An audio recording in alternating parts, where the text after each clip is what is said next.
There we go. Hello, everybody. Welcome back to another episode of From the Fourth Line, presented by Offsite News. My name is Emma, and I'm joined, as always, by my lovely co-host, Marcie.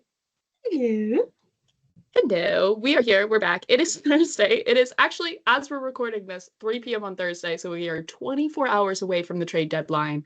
Uh, Um, and a lot has happened. We have a lot to go through. We also have two Leaf games to talk about, but we don't have to spend a lot of time on those Leaf games because the Leafs Yay. lost both games. So does it matter? No.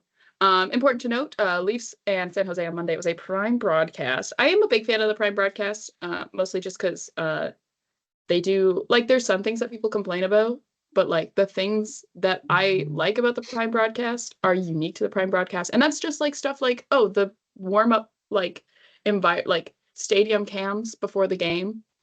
Big fan of those. Mm. Because one of my favorite parts about going to a game like in person is getting to watch warm-ups and stuff like that and seeing those routines. I also like that um the mics are and like the sound from like the ice and the fans is enhanced and is louder than other Yeah. broadcasts. Big fan of that. And also just like because everything else about like a prime broadcast is basically the same as any other hockey broadcast because it's very standard. Um, Mm. this one had guys from SDPN on, which, hey, Amazon Video, like Prime Video, whatever I actually probably should call it the right thing. Hey, Prime Video, if you ever want to like have other podcasts on who talk about the Leafs, we're available. I can put on a suit. I already wear glasses. I can sit there and say, yeah, the Leafs would love to acquire Yanni Gord. Not that that's happening anymore. No, it is not.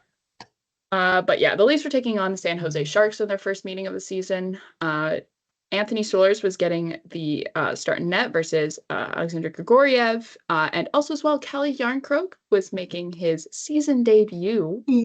Sorry, it's been 61 games. He is making his season debut after missing a very large portion of the season due to sports hernia injury, and he had to have surgery, and he went to go see a specialist in New York and all those things um that that just sort of happens. Mm.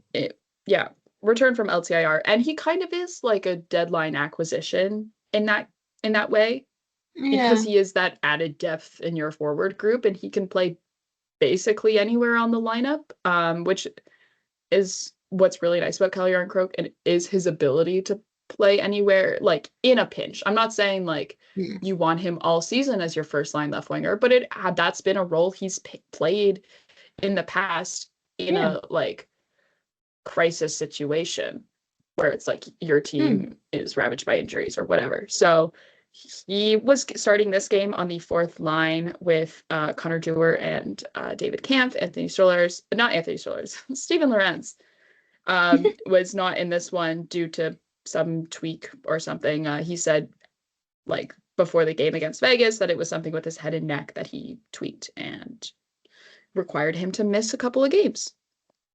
Um, it also was Timothy Liljegren's return to Toronto since being traded earlier this season.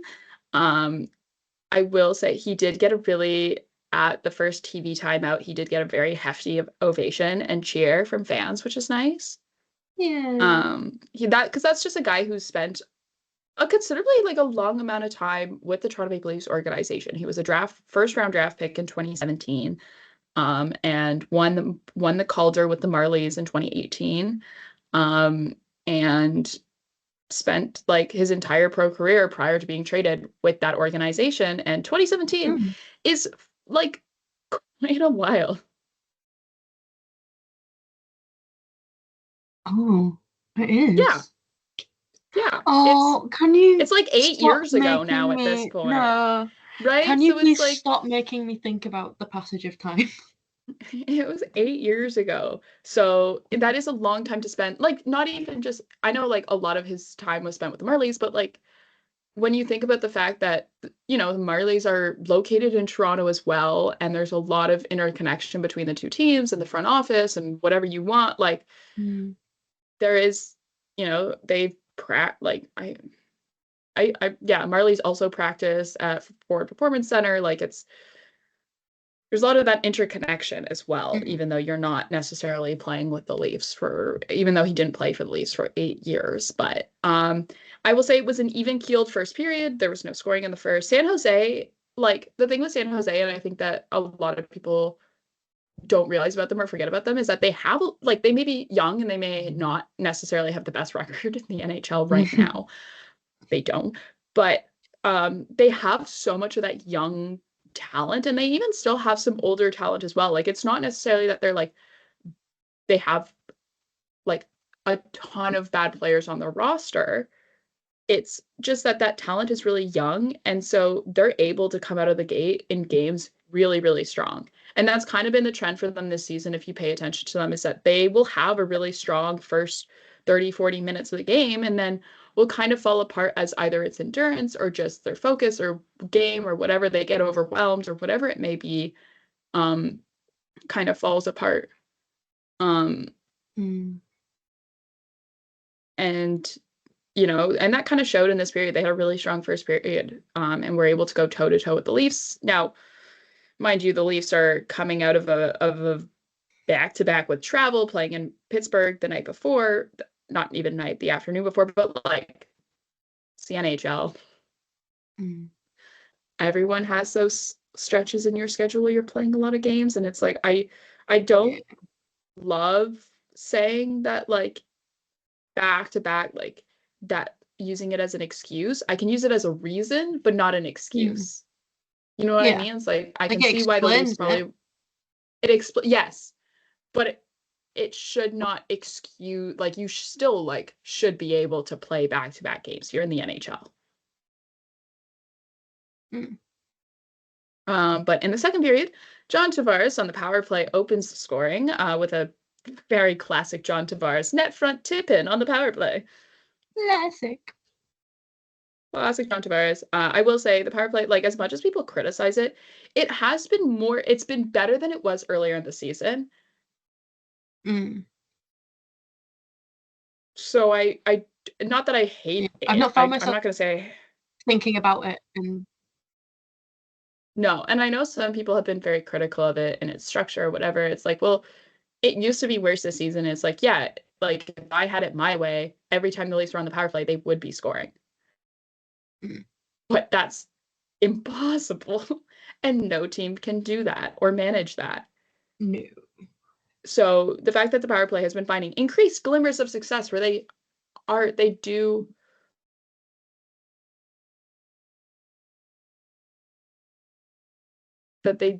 find that success and stuff, like, and you can kind of see when they do it and in what ways. It's a lot of the same, and it a lot relies on crowding that front of the net and being that large presence in front, which leads me to the next goal.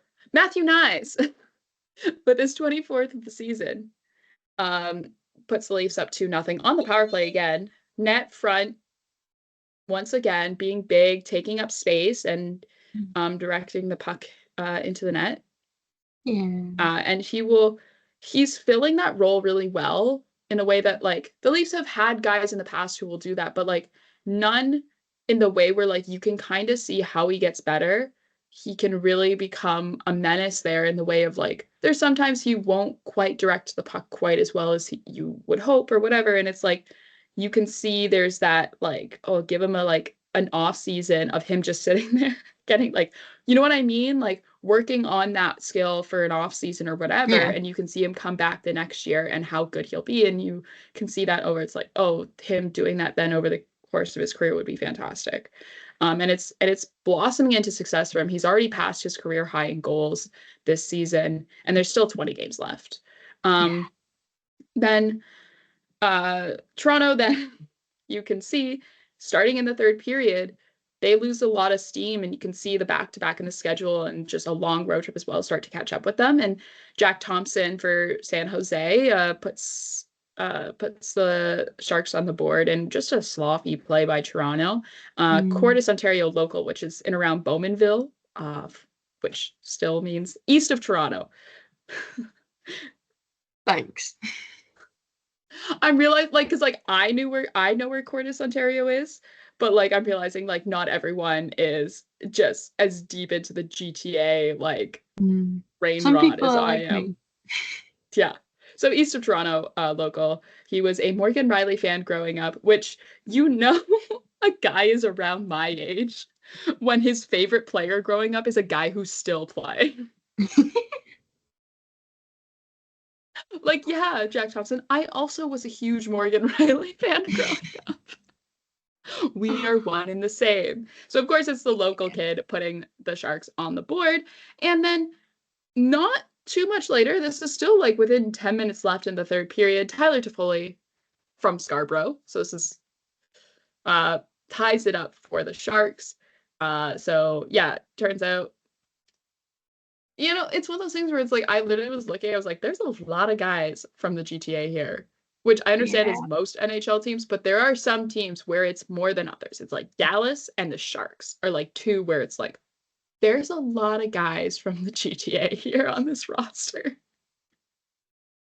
And always Yeah. one of them scores, at least. But yeah, Tyler Toffoli from Scarborough ties it up, and you can just see like the Leafs throughout the course of the third period, the energy just deflate from them. Like you can Yeah. just see them slowly lose it, and just in the way of like their passes stop connecting as cleanly, and they're missing shots a little bit more. Their puck battles aren't as intense, and they're just like losing out on foot races, and you can kind of see that.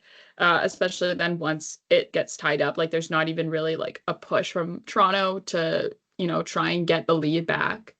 And then this game goes to overtime, in which we are scoreless in overtime. And we head to the shootout for the first time this season for the Leafs. They head to the It's shootout, and it was crazy. in that moment. It was really where game 61, and the Leafs went to the shootout for the first time. And it was in that moment where I went, I don't know how good Anthony Stolarz is in the shootout. Because there are some goalies that are better at Mm. it than others. I think we all really notably remember the fact that Ilya Samsonov, is not good. Um, is not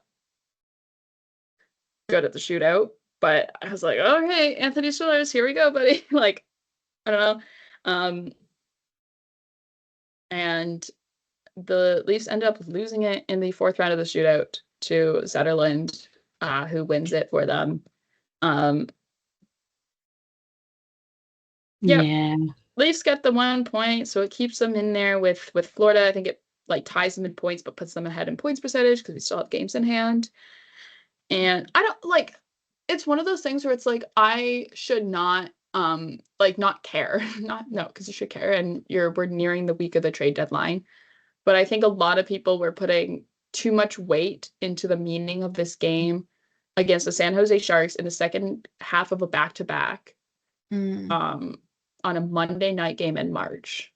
Like Yeah. just in the way of the fact of like um I don't think it is like I don't think it's the end of the world. I think a lot of people were doomsdaying the Mm. Leafs, being like, I can't believe they would lose to the San Jose Sharks. And sometimes though, good teams lose. Like sometimes you're simply not the better team, right? And I think Mm.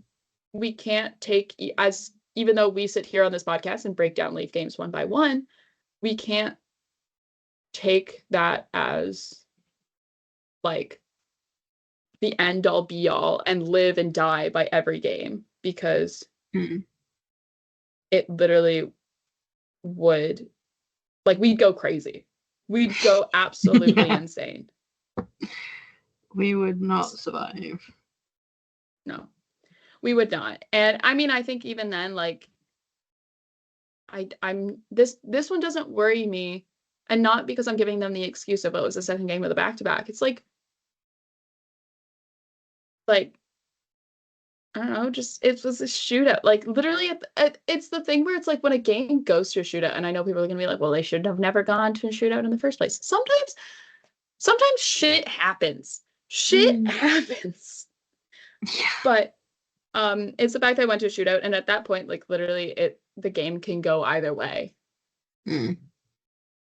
And like especially so because it looked like Martiner was potentially going to beat Georgiev in that first round of that shootout, and then the Leafs would have won, but then his stick broke on the shot, which like docked. I've never seen that happen. In a shootout, at least, I've never seen it happen because it's one of No. those things where it's like you check it before, you know what I mean? Like Yeah.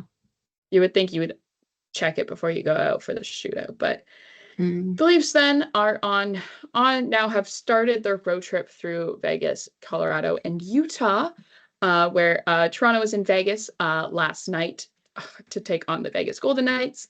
It was Joseph Wool getting the start versus Aiden Hill.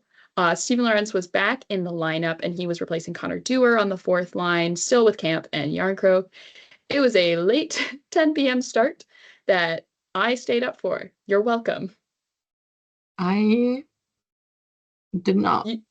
No, you did not. But it was a 10 p.m. start that ended up getting delayed to a 10:22 puck drop because the Rangers Washington Capitals game went to overtime, and ESPN, because ESPN was hosting both, instead of doing the like Sportsnet or TSN thing where they just joined the second game late after it's already started, they Mm. pushed back puck drop by 20, like, okay, not 22, but like by like 15 minutes, Yeah. and Like, it sucked. come on. Like, I was sat watching your messages before I went to sleep. You were just like, it's still not starting. And No, I was looking at my it was clock and I was, it was one of those things because people complain about like prime broadcasts and the way that like they're consistently though 15 minutes after, like if a game start time is 7:30, puck mm, drop will be 7:45 on the dot. yeah.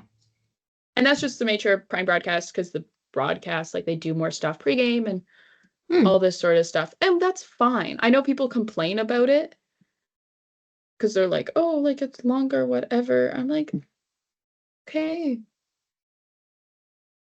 So what? Like, I think people, I don't know why I'm like, people are like, well, because when I turn the TV on, the puck isn't dropped. I'm like, okay. don't turn it on until the puck drops in. Literally, it's like, okay, so like, why don't you just sit there and watch the pre-show? Like, it's 15 minutes. It's like 8 more minutes than what it usually is because I think it's usually like 10:07 or 10:08 or whatever. Like, not 10, but like 7.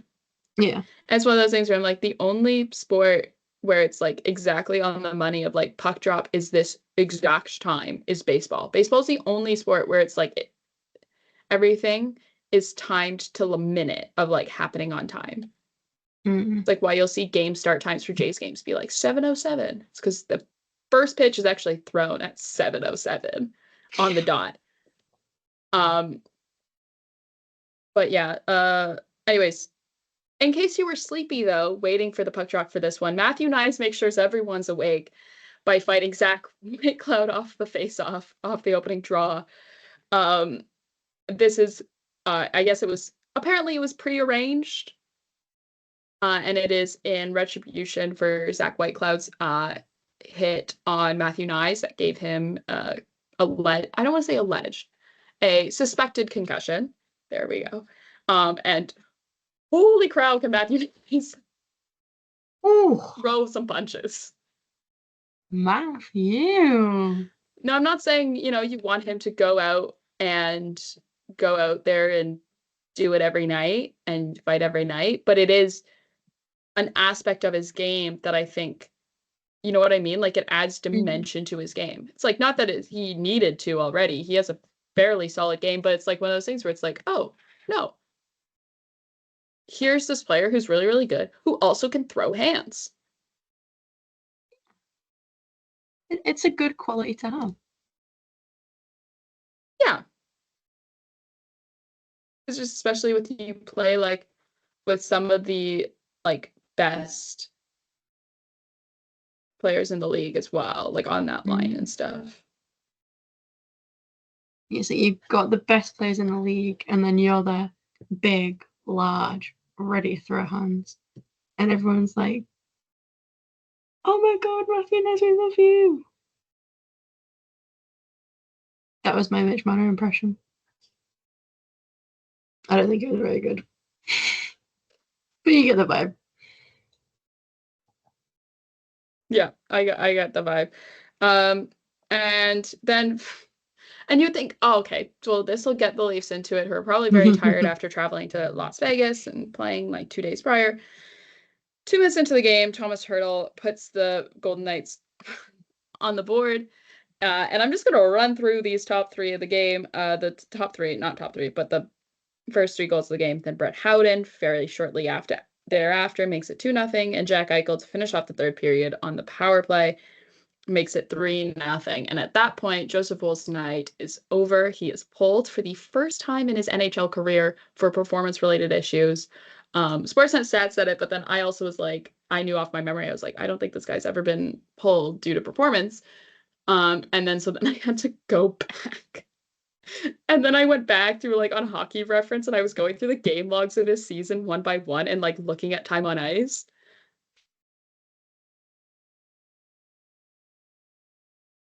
Oh my god.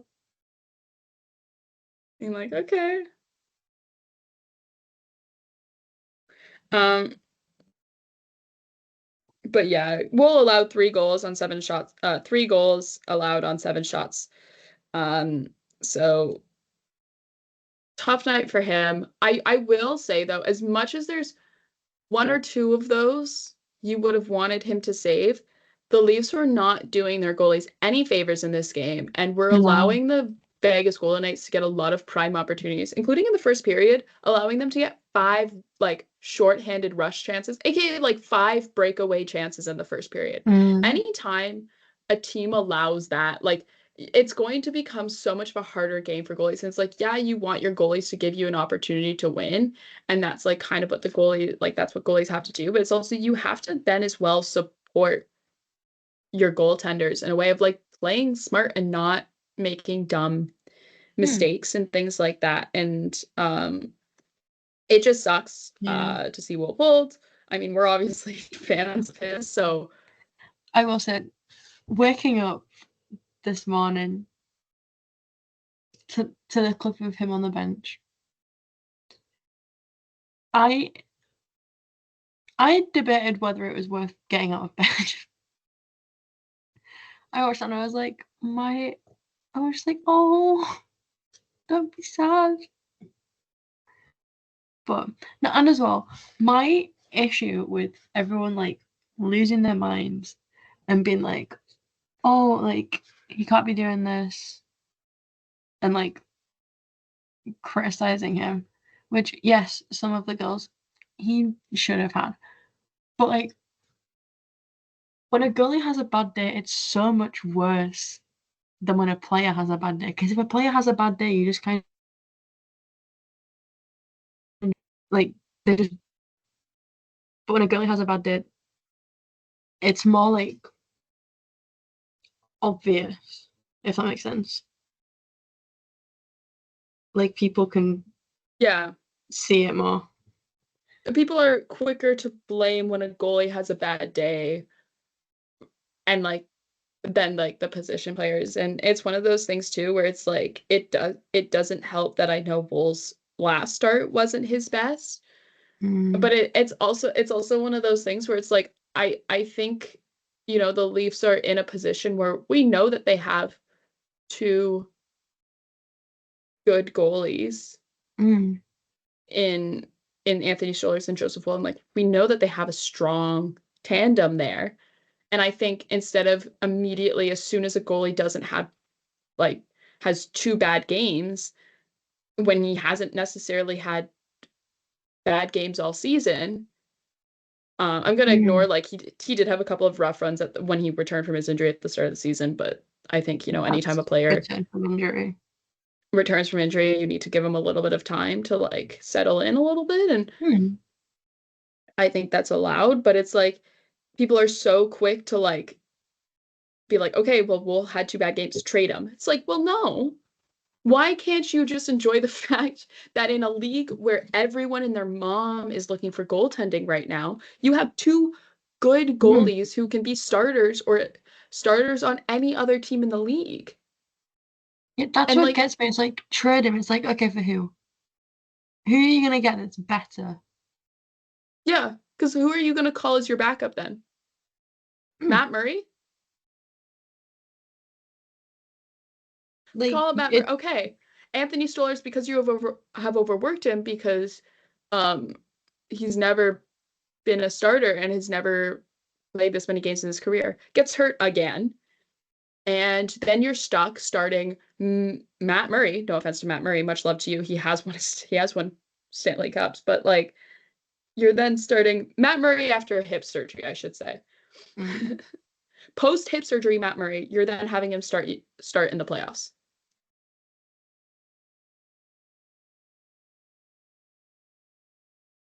Now, do I maybe like, think that, Wolves' bad stretch of games maybe perhaps makes it easier for deciding who's going to start game one? Yes, I am still, though, under the belief that you run a tandem through the playoffs. mm, Unless one guy's horrifically off his game, or another guy, or a guy's hurt or whatever, you run both because then you're keeping both of them in it and both of them mm, going and both of them rolling through the playoffs. And when you're hoping to get a deep run, like playing that many games for a goalie straight, for a goalie who's not used to it, can be taxing. So that's my yeah, opinion, though. But yeah, in the second period, doesn't get much better though, where Noah Hannafin puts one behind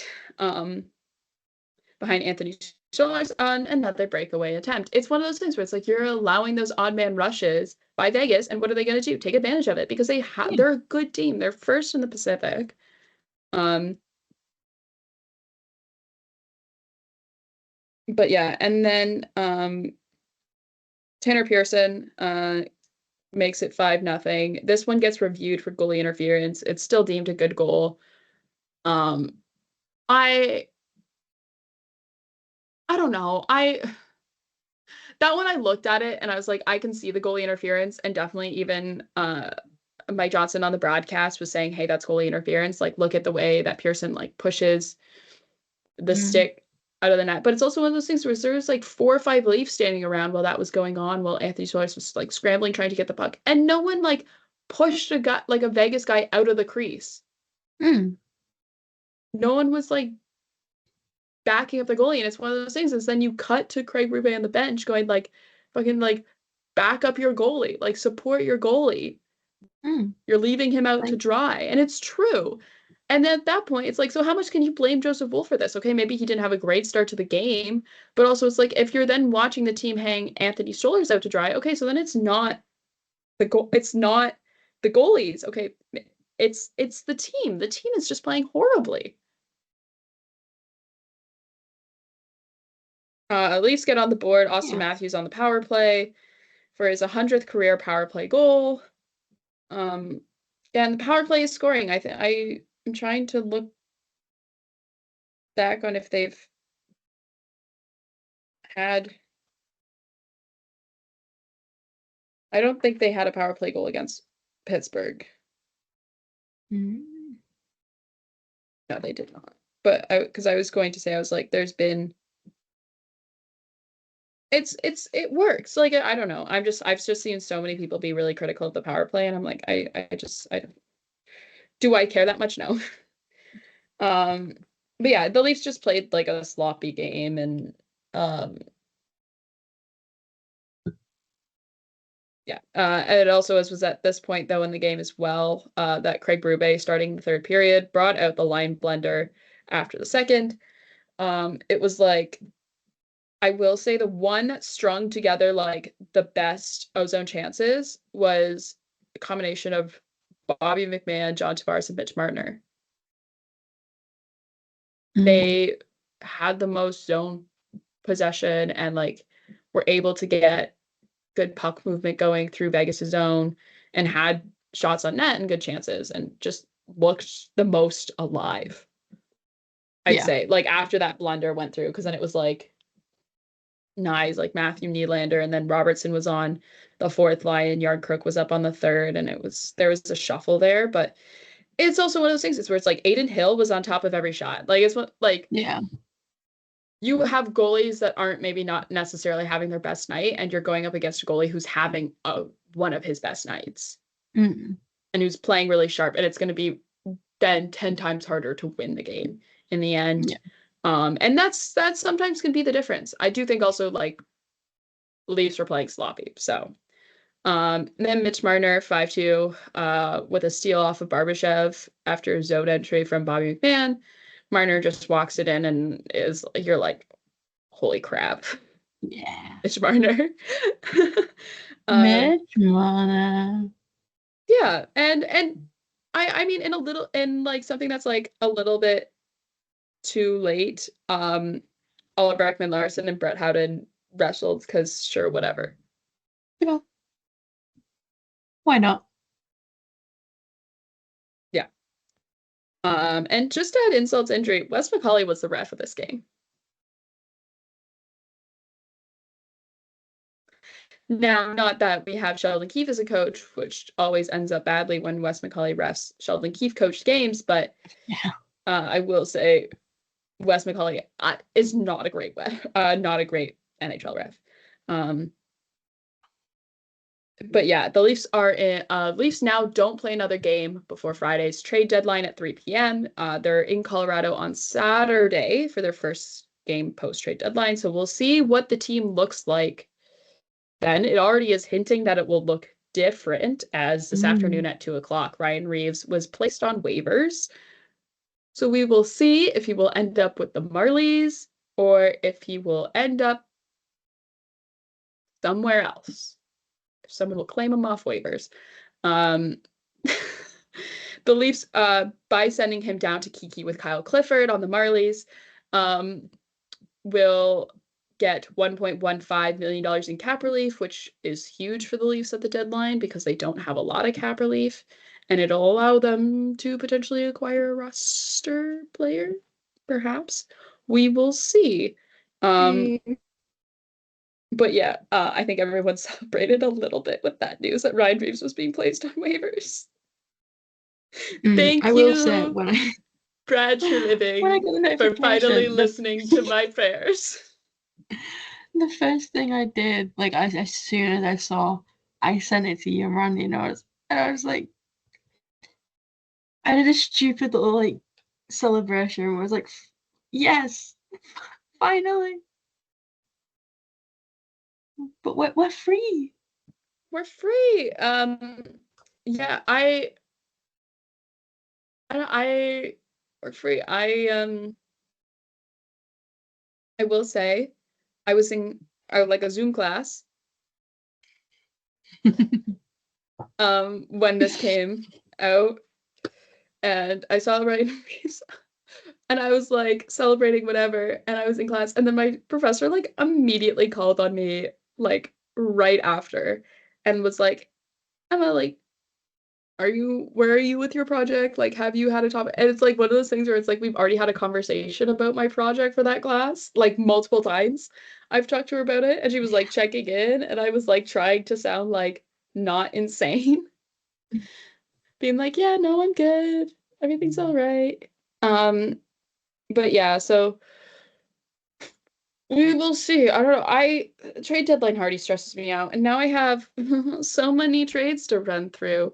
So hold on, let me just. It's been a busy day. Yes. Um, so let's now I'm gonna not even busy day, busy couple of days. Now I'm gonna run through these trades as we move on to trade deadline. I'm sorry if you don't like to hear me listing out trades. This will be kind of what we do this episode and next episode. Although I am really excited for how we're going to do next episode. It's going to be a little bit of a different one. Yeah. I think it's going to be fun. I hope you guys enjoy it. I struggled for a while on figuring out how we were going to do our like post deadline edition of the show.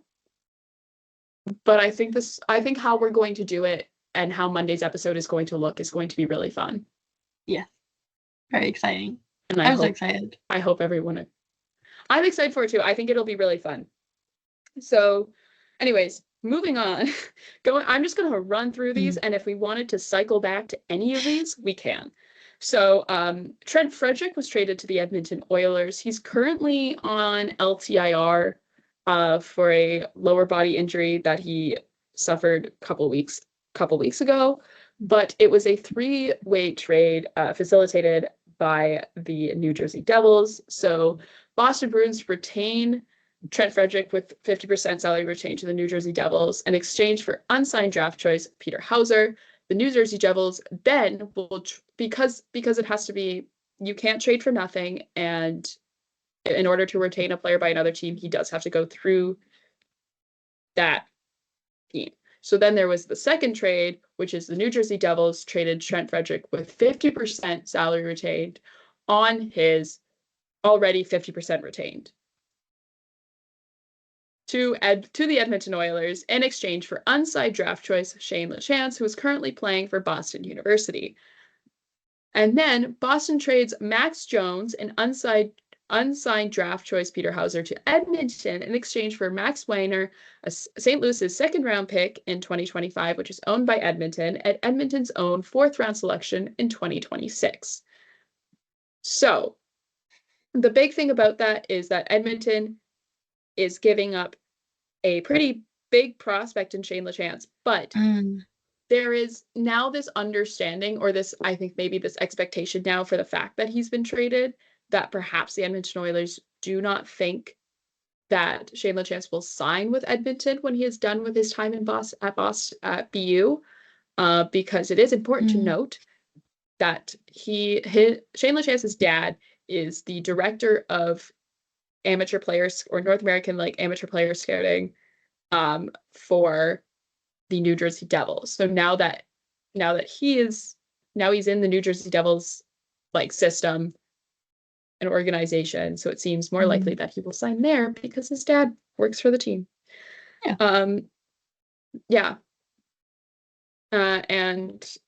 Edmonton Oilers, by having salary retained on Trent Frederick to this degree, because I feel like you could have gotten Trent Frederick with nothing retained, he's a pending UFA, for much cheaper than whatever this three-team mess is.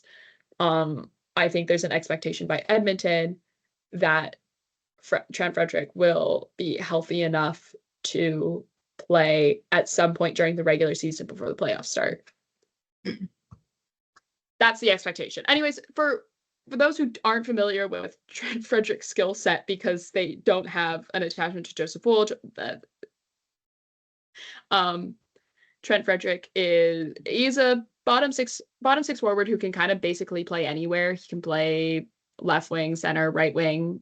He can play up potentially on the second line in a pinch. He can play lower down through the lineup, and is a very solid depth, forward depth addition for a team that's aiming to make a playoff run like the Edmonton Oilers are. He's good on the PK, all those sorts of things, and not that it's a huge help for the Oilers now, but he does tend to score on Joseph Wool a lot.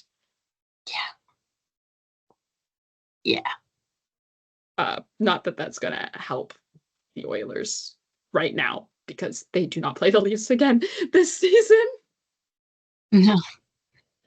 But yes, also as well as the Florida Panthers acquire Vitek Vanacek from the San Jose Sharks in exchange for Patrick Gillies. That is just because they traded their backup goalie to Chicago for Seth Jones, and so they need a backup goalie. So yeah. The big one though for Leaf fans is Yanni Gourde and Oliver Bjorkstrand to the Tampa Bay Lightning, and a fifth-round pick in the 2026 draft to the Tampa Bay Lightning for Mikey Eismont, a second-round pick in the 2025 draft, which was originally the Toronto Maple Leafs pick, and a conditional first-round pick in the 2026 draft, and a conditional first-round pick in the 2027 draft. Essentially, the conditions on both of those picks is both can be slid to 28, 29, or they can be slid. It is essentially the same way on the Seth Jones draft, where it's if if Brisebois decides, hey, I actually want to make a selection in 2026 with my first round pick. Seattle, I'm not going to give you this first round pick anymore. I'm going to give you a later first round pick. Sorry. And that's the conditions on those picks. This is huge depth for Tampa to acquire at the deadline. Yanni Gourde, obviously, most notably, won 2 Stanley Cups with the Tampa Bay Lightning when they won in back-to-back seasons, and then was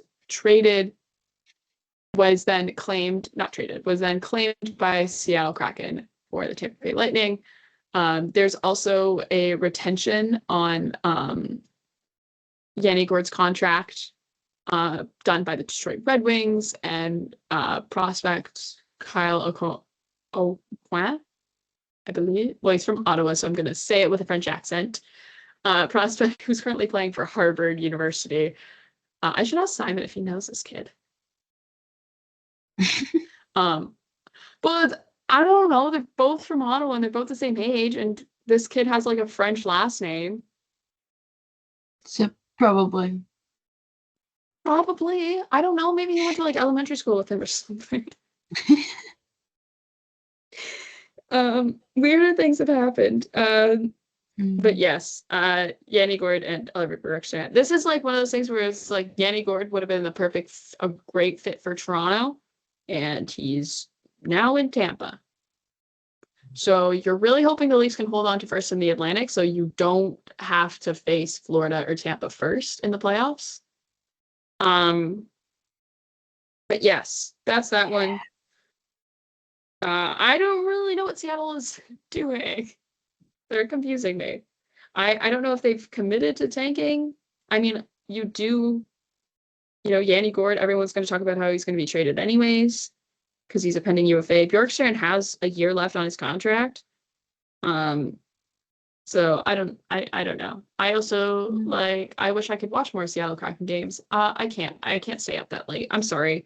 No.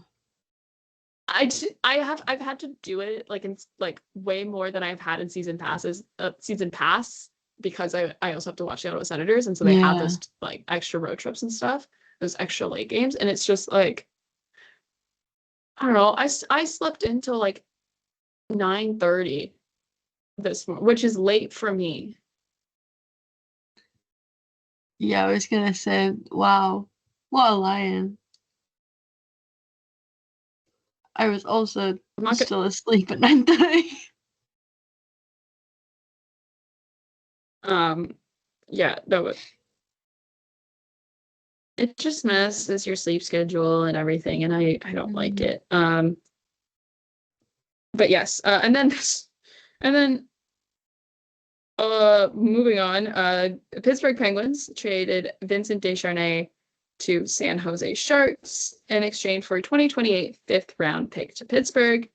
And then because Kyle Dubas hadn't done enough, he traded Michael Bunting and a 2026 fourth round pick to Nashville Predators in exchange for Luke Schenn and Tommy Novak. Kyle Dubas. I will say though, Kyle Dubas ass trade. Yeah. Very, very on brand.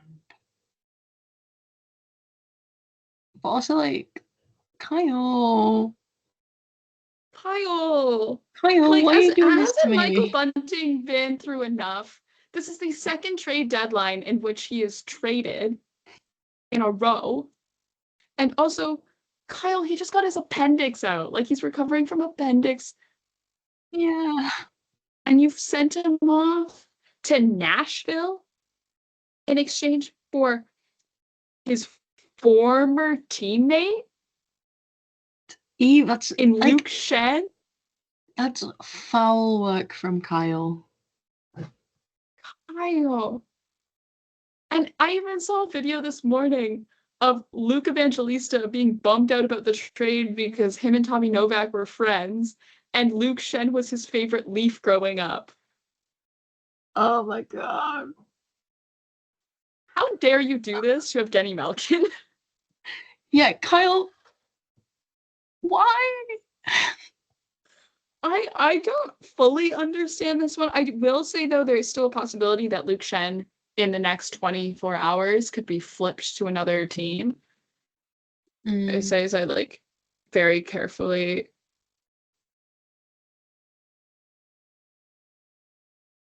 I'm like very carefully like keeping an eye on everything.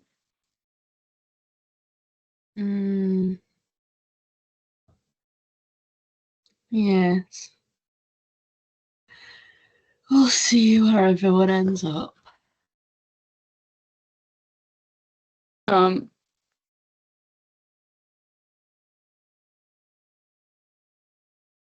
but yeah, anyway, Kyle, man, like that should be Michael Bunting.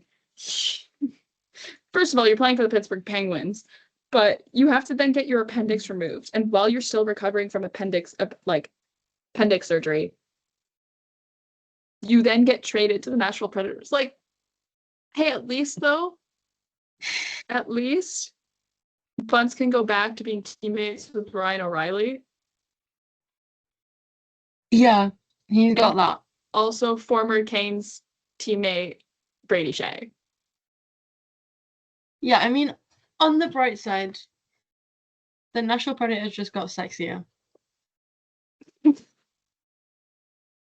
Look, I've said it before. Do you know how tempted I am to make that the episode title? Do it. Am I allowed to do that? Yes.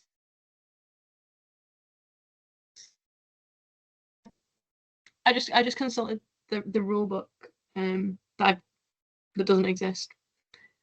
But it's like Our rule book. Yeah, I made it up and it said there's nothing in it. Ta-da! But yeah, this one doesn't make sense to me.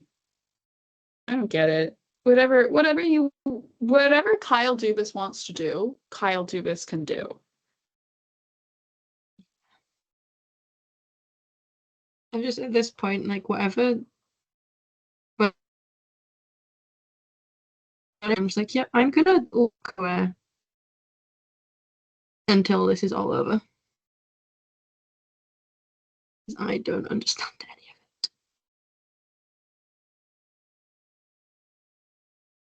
Yeah.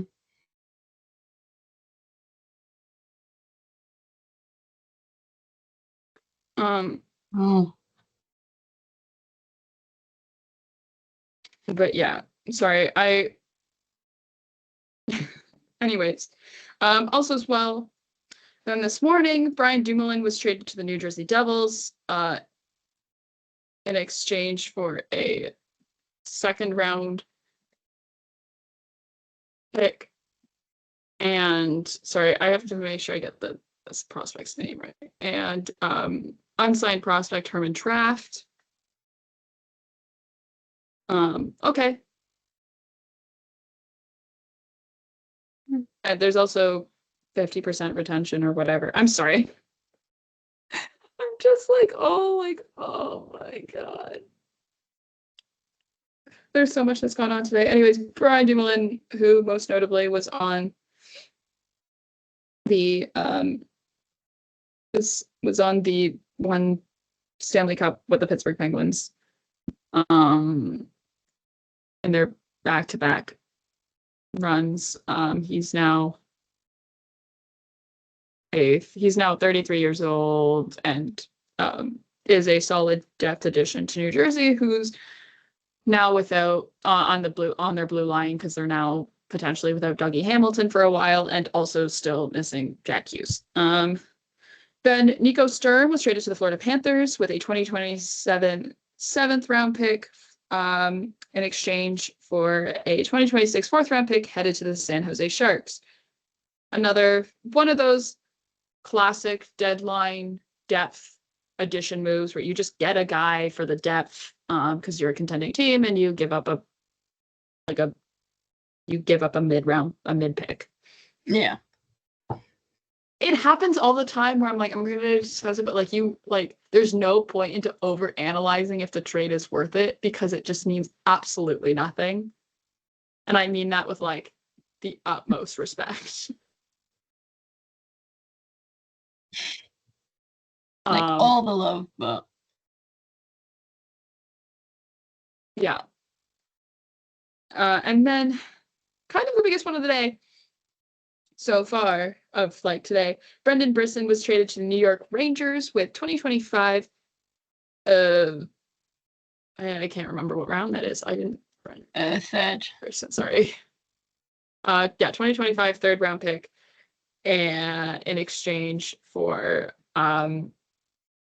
Riley Smith heading back to Vegas.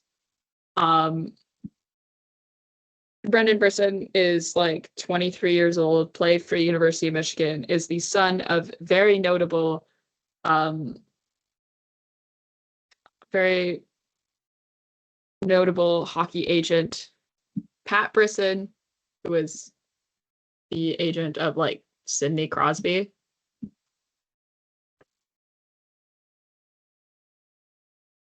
Sid. Yeah, sick. And like,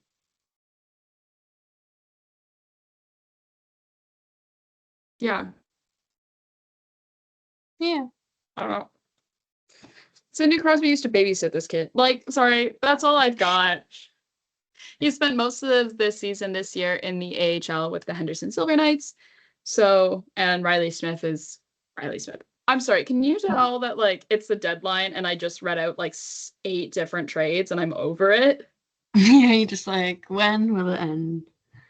Tomorrow. Friday at 3 p.m.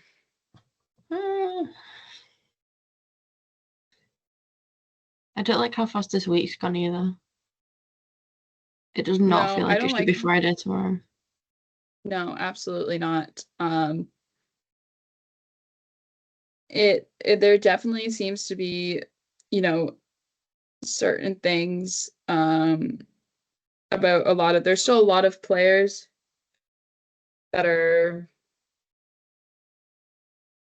floating around in terms of interest levels. I know the Bruins have a couple of guys that apparently are shopping calls, and the Bruins also are apparently not saying no to calls about Brad Marchand potentially for a trade. Mikko Rantanen is a name that keeps getting thrown out there all day today. Scott Laughton, of course, is connected to the Leafs in some aspect, but we have no idea if that trade will actually get done. I will say it is definitely a seller's market. Teams, if you look at the trades from today, like to put it into perspective, I know there's salary retention on the Brian Dumoulin trade, but when he was traded from Seattle to the Ducks, he was traded for a 2026 fourth round pick. And now he's older.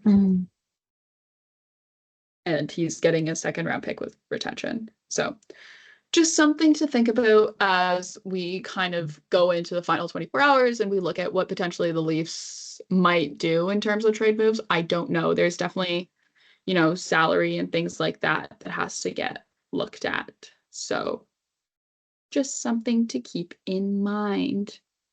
Yeah. As we head into this. Well, I don't know if there's a lot of fun stuff. I don't know how much like fun stuff we can talk about. That's the only thing with the trade deadline is that a lot of our show gets taken up with trades. Just trades. A lot of trades. Yeah. Well, I don't know if you have anything else to add. No. Trying to think if there's anything that I'm missing that I wanted to talk about. I don't think. No. Okay, no.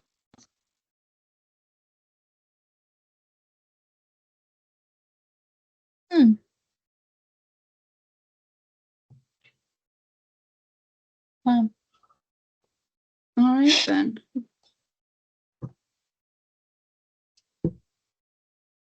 with that being said,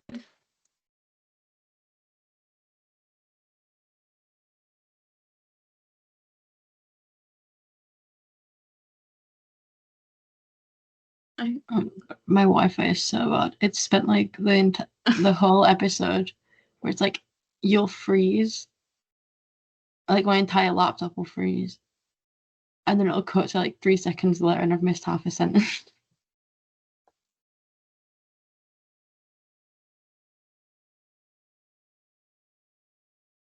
Yeah.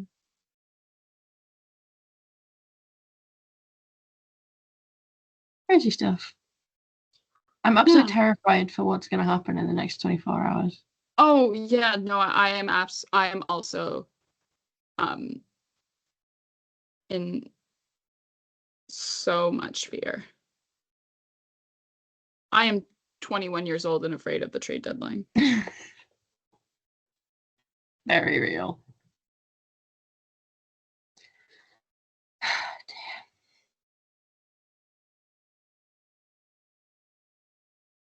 Yeah.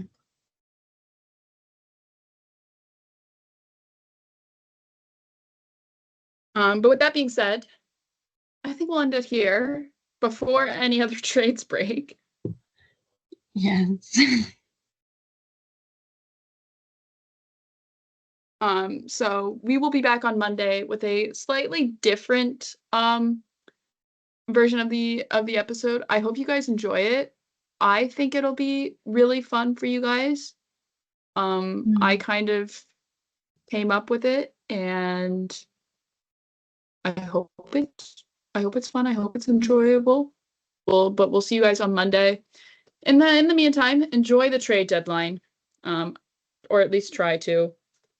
Hold your bottom six floor bows and your favorite prospects near and dear and tight. Going to want to. And we will see you guys on Monday. In the meantime, you can find the show wherever you get your podcasts. You can also follow the show on Twitter at From the Fourth Line. That's number 4TH. So you never miss another episode. You can also, we're affiliated with Offside News. You can find Offside News on all social platforms at Offside News Co. And you can also read all the articles, including a plethora of articles coming up and centered around the trade deadline at offsidenewsco.com.